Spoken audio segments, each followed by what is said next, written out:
एहतजाजी तहरीक थी। ये एहतजाजी तहरीक हमने आपके नुमाइंदों को यहाँ बिठाकर शुरू की है। वो नुमाइंदे जो 8 फरवरी को आपने अपने वोट से मुंतखब किए थे। हमारे सामने जो असेंबली है ये जाली असेंबली है। हमारे सामने जो असेंबली है वो जाली वजीर आला, जाली स्पीकर पर मुश्तमिल है। इनकी खौफ का आज ये आलम था कि इन्होंने हमारी कुर्सियां तक यहाँ से उठवा ली, हमारे कारकुनों को गिरफ्तार किया, लाठी चार्ज किया गया, पुलिस की भारी नफरी आप यहाँ पर दिखा सकते हैं। उसके बावजूद पंजाब के हकीकी नुमाइंदे यहाँ पर मौजूद रहे। उन्होंने पॉइंट ऑफ ऑर्डर पर बात की। उन्होंने 6 करारदादों में से जिसमें से 5 मुत्तफिका तौर पर मंजूर हुई वो उन्होंने की। एक करारदाद वजीर आजम खान की रिहाई के लिए थी। पाकिस्तान तहरीक इंसाफ का पहला और आखिरी एजेंडा वजीर आजम इमरान खान की रिहाई है और वो पूरे पाकिस्तानियों की आवाज है। हमें ना रसाई चाहिए, ना आपसे किसी किस्म का कोई और रिलीफ चाहिए।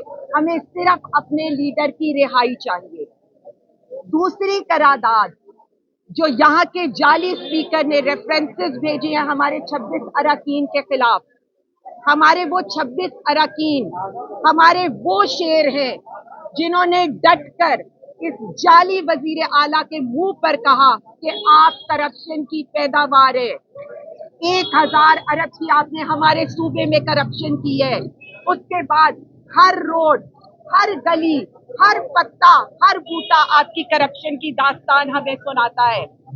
हम लीगल तौर पर, हम अवामी तौर पर अपने इन 26 अरकान का हर जगह मुकदमा भी लड़ेंगे और पूरी पाकिस्तान तहरीक इंसाफ उनके साथ खड़ी होगी। मैं आपको बता रही हूँ हमारे 26 अरकान खान के लिए हर कुर्बानी देने के लिए तैयार है। लेकिन आप ये याद रखिएगा, आइंदा के लिए असेंबलियों में आप एहतजाजी सियासत नहीं कर सकेंगे क्योंकि सदा बादशाही सिर्फ मेरे अल्लाह रब्बुल इज्जत की है। दूसरी करारदाद किसानों के लिए पेश हुई। तीसरी करारदाद ये जो आपने इखराजात किए हैं इनके लिए पेश हुई।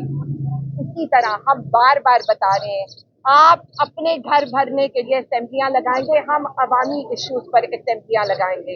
और इसके बाद पंजाब के तंजीमी इजलास होने लगे हैं। तंजीमी इजलास से हर एक